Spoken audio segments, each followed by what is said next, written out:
Nagesh करंजगी orchid school तथा परिवार की तरफ से मैं सुसलादी आज की इस तासिका में आपका सहर्ष स्वागत करती हूँ। आज मैं आपके सामने कक्षा छठी के लिए वसंत भाग 1 में से पाठ क्रमांक 7वां जो है वह लेकर प्रस्तुत हुई हूँ। पाठ क्रमांक 7वां जो है उसका नाम है साथी हाथ बढ़ाना।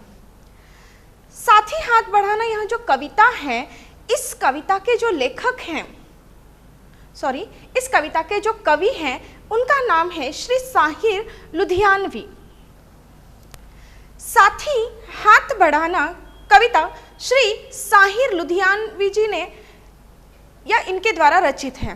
कवि ने संगठन की महत्ता पर बल दिया है। संगठित यानी कि एकत्रित होना, या सब लोग जब एकत्रित आते हैं तो उसे संगठन कहा जाता है। तो यह जो संगठन है इसकी महत्ता पर कवि ने यहाँ इस कविता में अधिक बल दिया है। मनुष्य यदि मिलजुल कर एक दूसरे का हाथ बांटाकर कार्य करे तो थकेगा नहीं। कवि ने यहाँ बताया है कि अगर अकेला इंसान कार्य करता जाएगा तो वह थक जाएगा और वह कार्य जल्दी से जल्दी कम समय में पूर्ण नहीं हो पाएगा। परंतु अगर मनुष्य संगठित हो जाए, यानी कि अनेक लोग एकत्रित आ जाएं और वह सारे लोग एकत्रित आकर मिलजुल कर एक दूसरे का हाथ बटाए काम करने में या कार्य करने में, तो वह थकेगा नहीं, क्योंकि यहाँ पर अधिक लोग एकत्रित होकर कार्य कर रहे हैं तो वह कार्य समान रूप में सब में क्या हो गया है, बट चुका है। तो इसी कारण कवि यहाँ कहते हैं कि अगर अनेक लोग या मनुष्य यदि मिलजुल कर एक दूसरे का हाथ बटाकर कार्य करे या काम करे तो वह थकेगा नहीं। मिलकर काम करने से काम का जो बोझ होता है वह बोझ कम हो जाता है। जैसे कि अकेला इंसान काम करता है तो काम का सारा बोझ उस पर आ जाता है, सारा बोझ वह अकेले उठाता है। परंतु अगर उसके साथ अन्य मनुष्य भी कार्य करने के लिए जुट जाते हैं तो ऐसा हो जाता है कि उसके ऊपर जो कार्य का बोझ है या काम करने का जो बोझ है वह कम हो जाता है या हल्का हो जाता है। मिलजुल कर काम करने से बड़ी मुसीबत भी समाप्त हो जाती है। कोई बहुत बड़ी कठिनाई है, समस्या है, तो उससे अकेला इंसान हल निकाल नहीं पाता या जल्दी उससे बाहर नहीं निकल पाता।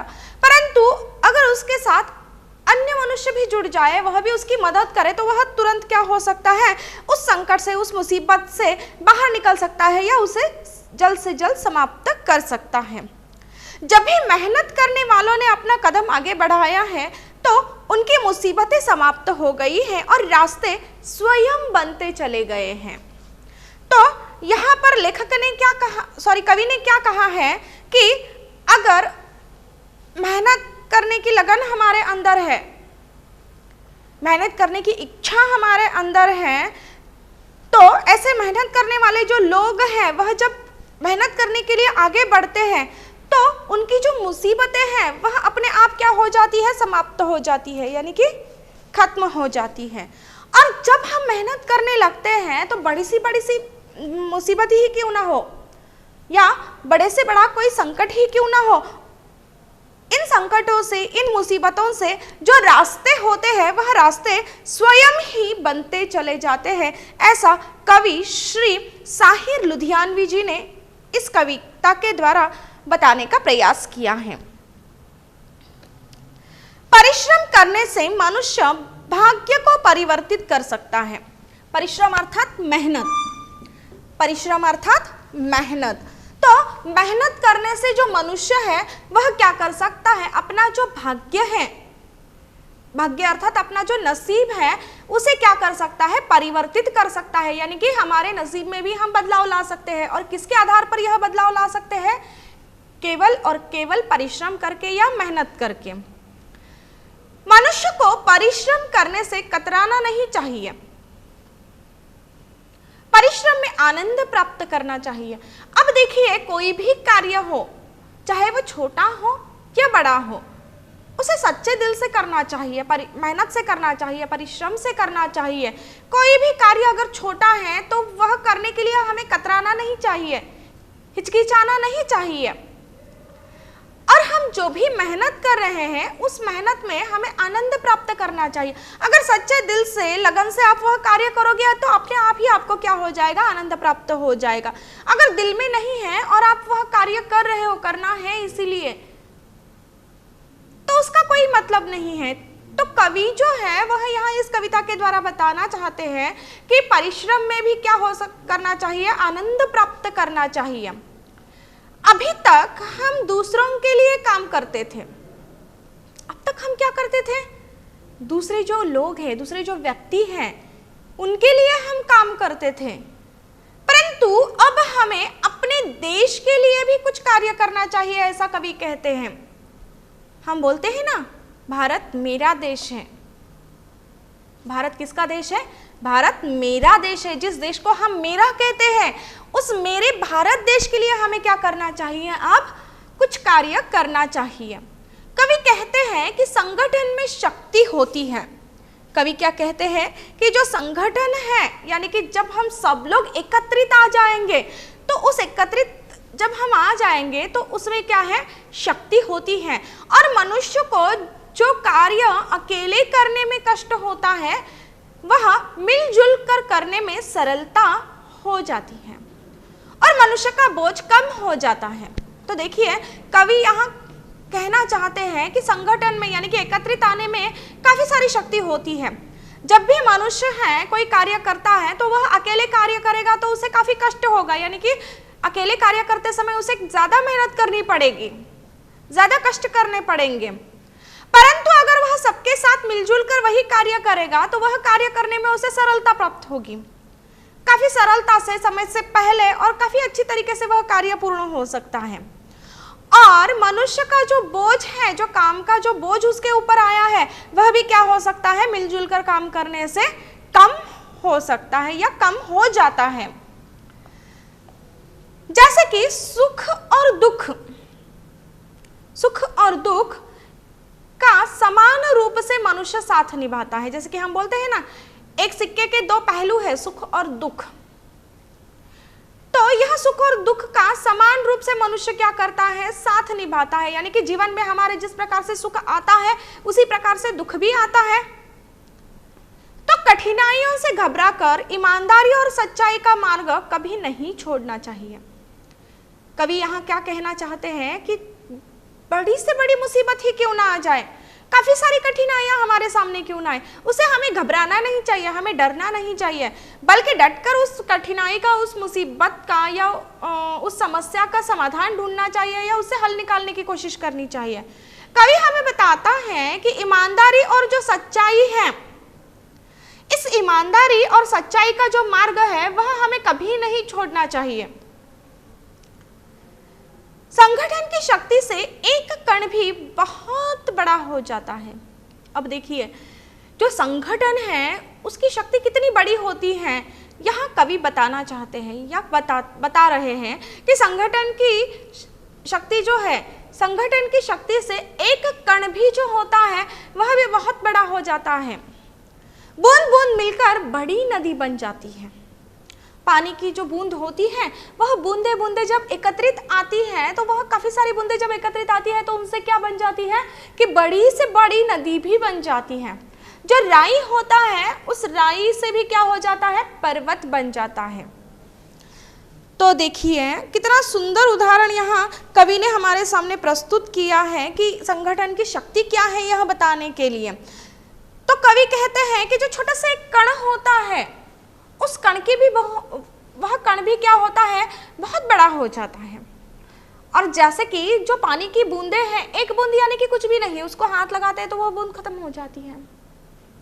तो वह जो पानी की एक बूंद होती है, ऐसी अनेक सारी बूंदें जब मिलती है तो उनसे क्या बन जाती है, नदी बन जाती है। और उसी प्रकार दूसरा उदाहरण कवि ने हमें यहाँ पर दिया है, वह है राई का। राई जब एकत्रित आ जाती है तो उससे क्या बन जाता है, बहुत बड़ा पर्वत भी बन जाता है। मनुष्य को मिलजुल कर अपने लक्ष्य की ओर निरंतर बढ़ना चाहिए। मनुष्य को क्या करना चाहिए, कठिनाइयां है, समस्या है, इसलिए डरना चाहिए, रोना चाहिए, हार कर बैठना चाहिए? नहीं, मनुष्य को ऐसा बिल्कुल नहीं करना चाहिए। मनुष्य को क्या करना चाहिए कि मिलजुल कर अपना जो लक्ष्य है, अपना जो ध्येय है उस ध्येय की ओर निरंतर बढ़ना चाहिए। यानी कि हमारे ध्येय को प्राप्त करने के लिए हमें लगातार निरंतर प्रयत्न करने चाहिए या प्रयास करना चाहिए। परिश्रम से अपने भाग्य को मनुष्य स्वयं बना सकता है। परिश्रम से अपने भाग्य को मनुष्य स्वयं बना सकता है। यानी कि हम जो मेहनत करते हैं, मेहनत करने से ही हम क्या कर सकते हैं, हमारा जो नसीब है, हमारा जो भाग्य है, वह भाग्य हम स्वयं बना सकते हैं। बच्चे एक छोटा सा उदाहरण मैं आपको यहाँ देती हूँ। देखिए, चलो आपका ही उदाहरण हम लेते हैं। परीक्षाएं नजदीक आती हैं, ठीक है, आप मेहनत करते हो अर्थात क्या करते हो, पढ़ाई करते हो। क्यों पढ़ाई करते हो? क्योंकि आपको परीक्षा पास करनी है। केवल परीक्षा पास करना यही आपका ध्येय है? नहीं, आपका ध्येय क्या है कि उस परीक्षा में अच्छे अंक प्राप्त करना। और इसीलिए आप लोग क्या करते हो, दिन रात मेहनत करते हो, पढ़ाई करते हो। कुछ कठिनाइयां हैं तो आपके अध्यापक से पूछते हो, घर में आपके माता पिताजी होते हैं उनसे पूछते हो। तो यहाँ पर आप आता नहीं ऐसा सोच के छोड़ देते हो पढ़ाई करना? नहीं, वह क्यों नहीं आता, या जो प्रश्न कठिन है उसका उत्तर ढूंढने की आप कोशिश करते हो। और जब आप कोशिश करते हो तभी आप उस मुसीबत से बाहर निकल पाते हो, उसका हल ढूंढ पाते हो। तो आप मेहनत करते हो और आपने मेहनत की है, इसीलिए परीक्षा में आपको बहुत अच्छा अंक प्राप्त हुए हैं। तो कवि भी हमें यही बताना चाहता है कि परिश्रम से अपने जो भाग्य है, अपना जो नसीब है, उसे मनुष्य क्या कर सकता है, स्वयं बना सकता है। मनुष्य ही अपने भाग्य का निर्माता होता है। ये बात तो कवि ने बहुत सही कही है। सही है ना बच्चों, कि मनुष्य ही क्या है, अपने भाग्य का निर्माता होता है। अगर आप मेहनत नहीं करोगे, आप पढ़ाई नहीं करोगे, तो आप परीक्षा में पास होगे? भगवान आके आपको पास करने वाला है? नहीं, ऐसा तो होता ही नहीं। ठीक है, परीक्षा में जाने से पहले हम भगवान के आशीर्वाद लेते हैं कि हमें पेपर अच्छा जाए, परंतु पढ़ाई किसे करनी है? हमें ही करनी है। आप मेहनत करोगे तो फल पाओगे, और आप पढ़ाई नहीं करोगे तो आप परीक्षा में लिख नहीं पाओगे, तो अच्छा अंक नहीं मिल पाएंगे।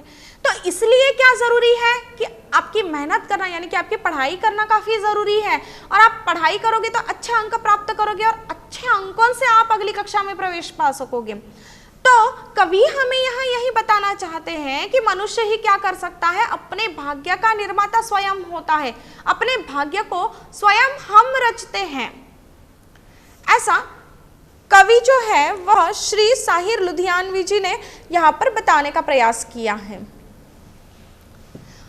तो बच्चों, अब तक हमने देखा था कविता का सार, की इस कविता के माध्यम से हमें कवि श्री साहिर लुधियानवी जी जो है वह क्या कहना चाहते हैं।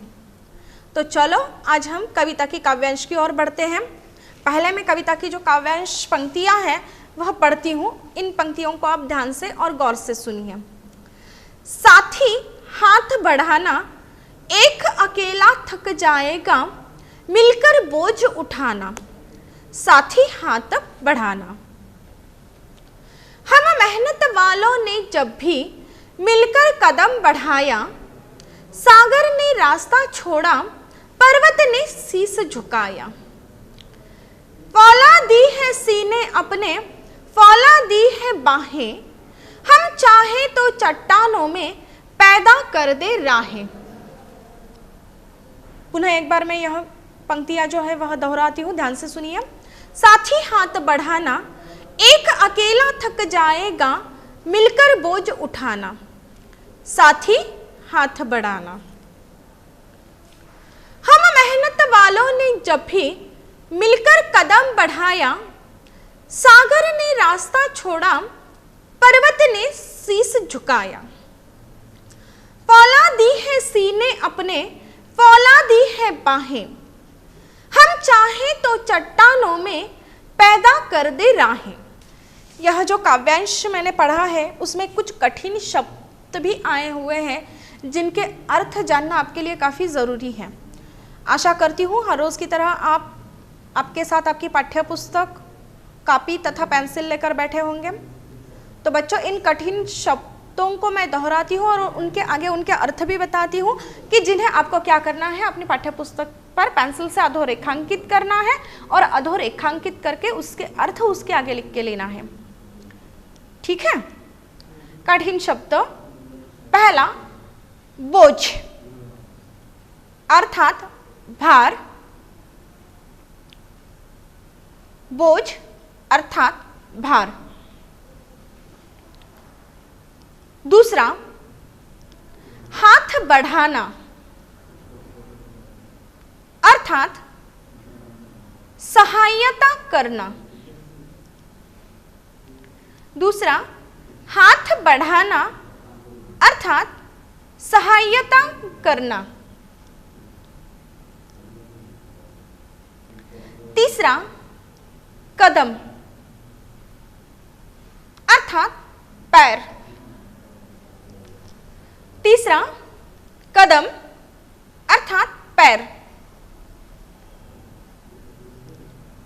चौथा सागर अर्थात समुद्र। चौथा सागर अर्थात समुद्र। पांचवा शीश अर्थात सिर। पांचवा शीश अर्थात सिर। छठा फौलादी अर्थात मजबूत। छठा फौलादी अर्थात मजबूत। सातवां चट्टान अर्थात बड़ा भारी कठोर पत्थर। सातवां चट्टान अर्थात बड़ा भारी कठोर पत्थर।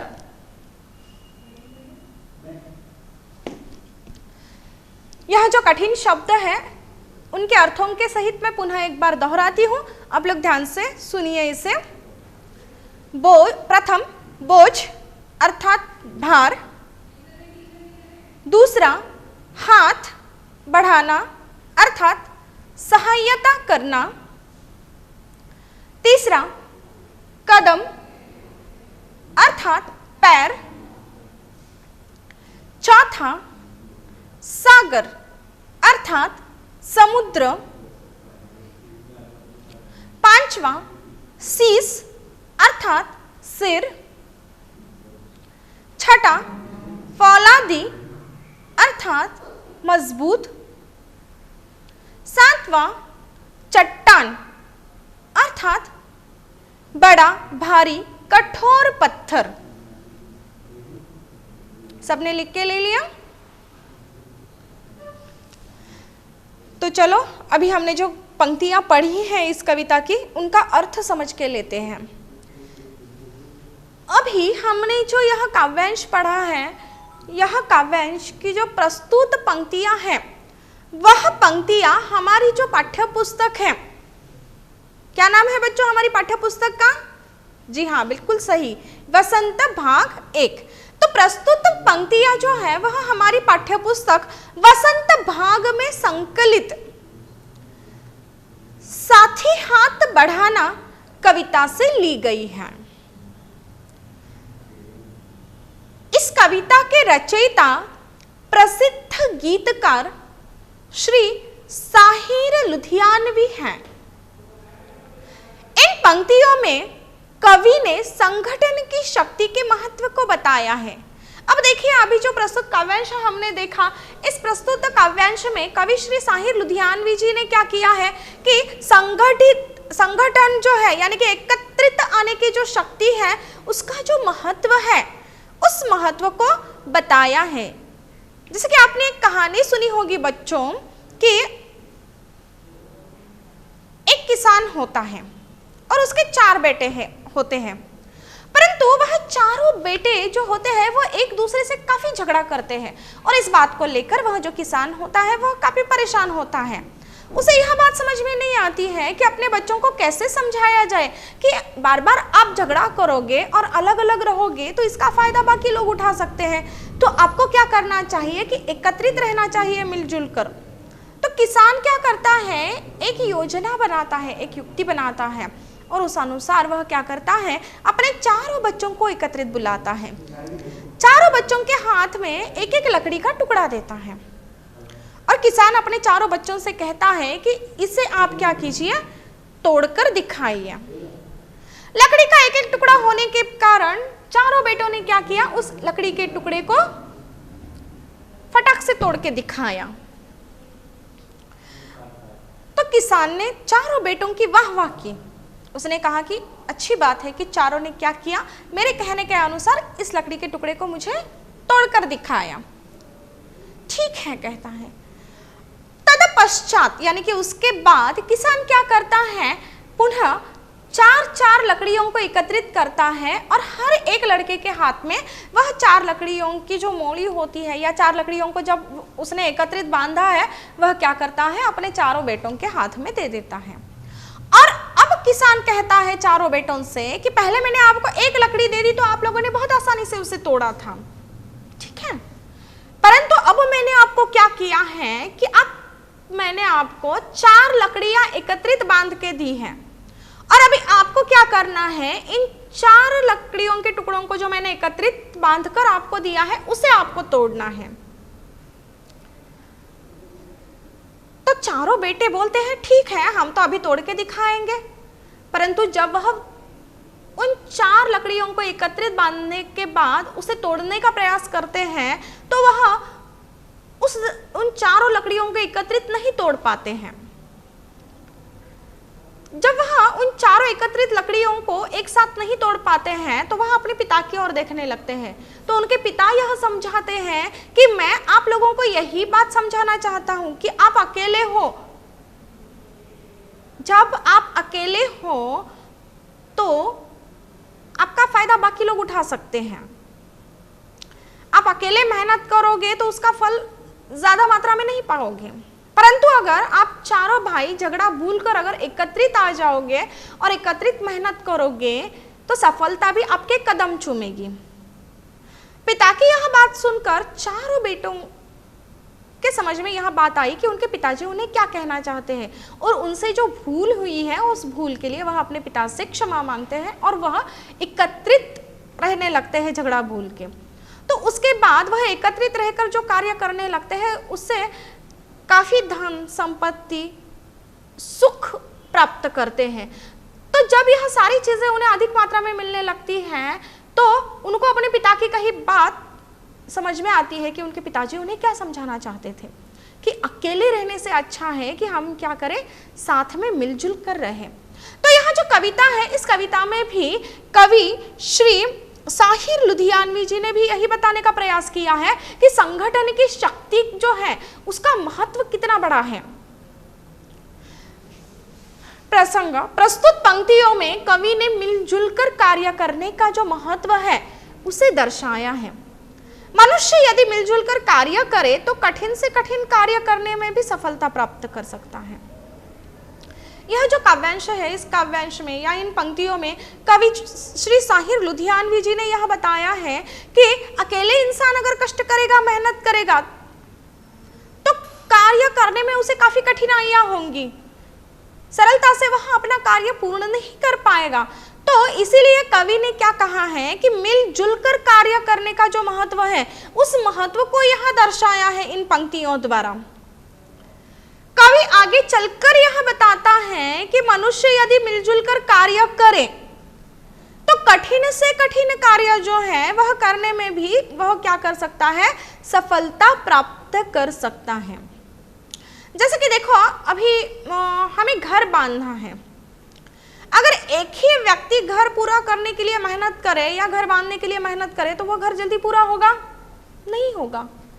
समय में वह घर पूरा भी नहीं होगा और अकेला इंसान जो है वो कितनी मेहनत करेगा, उसे भी काफी कष्ट झेलने पड़ेंगे।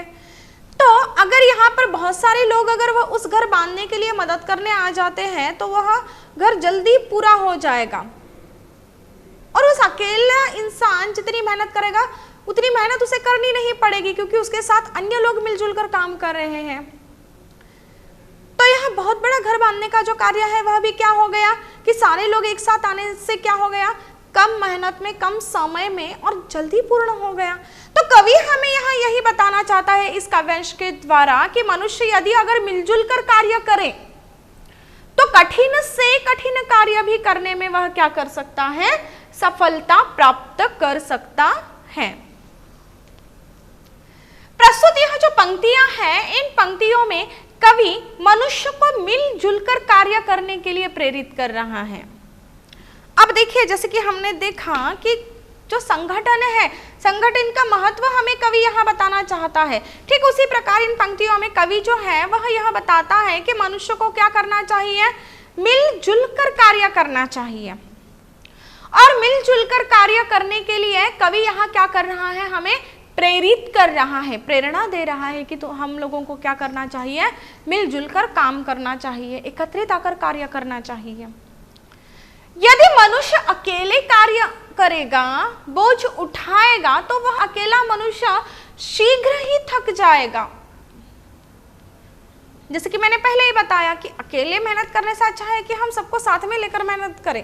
तो कवि यहाँ यही बताना चाहता है कि यदि मनुष्य अकेले कार्य करेगा, अकेले काम करेगा मनुष्य, तो वह क्या करेगा, थक जाएगा जल्दी। और अकेला मनुष्य अगर बोझ उठाएगा तो वह अकेला मनुष्य क्या हो जाएगा, पुनः वापस क्या हो जाएगा, शीघ्र, यानी कि शीघ्र अर्थात जल्दी ही थक जाएगा, जल्दी ही वह क्या हो जाएगा, थक जाएगा। अतः हमें मिलकर दूसरों का हाथ बटाते हुए कार्य करना चाहिए। कवि हमें यहाँ क्या संदेश दे रहे हैं कि अतः हमें मिलकर क्या करना चाहिए, दूसरों का हाथ बटाते हुए कार्य करना चाहिए, यानी कि दूसरों को मदद करते हुए हमें क्या करना चाहिए, काम करना चाहिए। मिलजुल कर बोझ उठाने से बोझ सरलता से उठाया जा सकता है।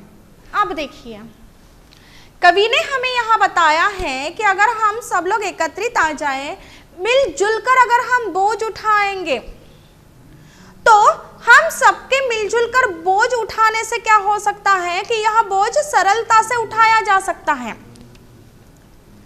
और हर कार्य सरलता से पूरा हो सकता है। हर कार्य क्या हो सकता है, सरलता से, यानी कि आसानी से पूरा हो सकता है। अब देखिए, आपको अगर मैंने बताया 100 किलो की बोरी अगर मैंने दे दी आपको और बोला कि यह आपको अकेले को उठाना है, आप उठा पाओगे? नहीं उठा पाओगे। लेकिन आपकी मदद के लिए आपके 2-3 दोस्त आ जाए, आपके 2-3 मित्र आ जाए, तो आप आसानी से क्या कर सकते हो, उस बोरी को उठा सकते हो। क्यों उठा सकते हो? क्योंकि यहाँ पर आपके जो मित्र है वह आपके साथ एकत्रित आ गए। किस लिए एकत्रित आ गए?